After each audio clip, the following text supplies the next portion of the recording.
Hi everyone, my name is Abhishek and I'm a legal intern at Lexis and Company. So today's my topic is media trails. So today it's usually said that one who controls the media controls the truth and the public. The media plays a key role in shaping and changing the opinion of society, but it is pertinent to look at its professionalism and ethics considering that media trials are often conducted in various mediums. There have been many cases where the media had taken cases into its own hand and declared an accused guilty before the court has even give its decision. So while media shackled by government regulations is unhealthy for our democracy, the implications of continued unaccountability are even more horrifying. Media is regarded as one of the four pillars of democracy and under Article 19(1)(a) of the Constitution. It has fundamental right, but do the media have the power to cross the reasonable restriction in the name of fundamental right? I think no. Despite of the fact the media plays an important role in molding an opinion of society, and it is capable of changing the whole viewpoint through which people perceive various events. According to media has the power for starting a trend where it plays an active role in bringing the accused to the hook. The existence of having a free, independent, and powerful media is the cornerstone of our Indian democracy with mixed cultures. Media is not only a medium to express one's feeling, opinion, and views, but it is also responsible building opinions and views on various topics of regional, national, as well as international aspects. And now the time has to come to legislate and control the unfettered power of the media. So let us travel back into the time when we first heard about the infamous case of Jessica Lal murder or Arushi Talwar murder case, which led to widespread coverage of the guilt of the accused and also led to a certain perception about the accused.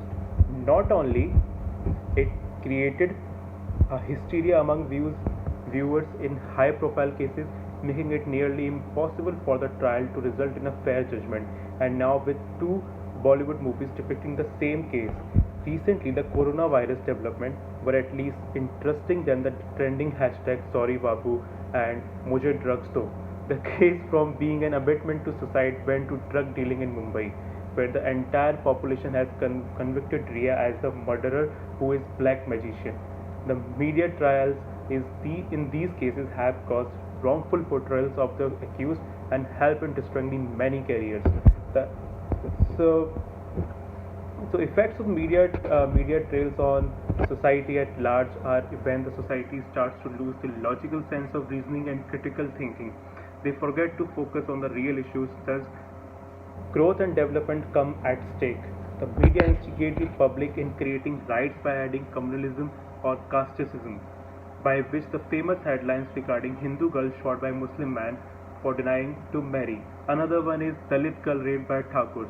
Another one is love jihad, Muslim man beheaded for eating biryani with beef, etc. Just imagine if today's generation children get such news headlines in the morning, how do you expect the society to grow? So to develop, to accept every community, every race, such headlines not only affect the society but also the judicial system. They make us lose our hope in judicial power by taking all the trials into their own hands. Media trials affect the mental health of an individual along the public defamation. They lose their career, family, and friends are affected as well. So the media has a special power. It is called manipulation. What we have is a series of media medical trials failing to the humane and true to their nature. Instead of heading on with the positive role of media, it is mostly now used to spread propagandas, fake news, and target the people and destroy many lives for their TRP and politics. And they are just a puppet of the political parties.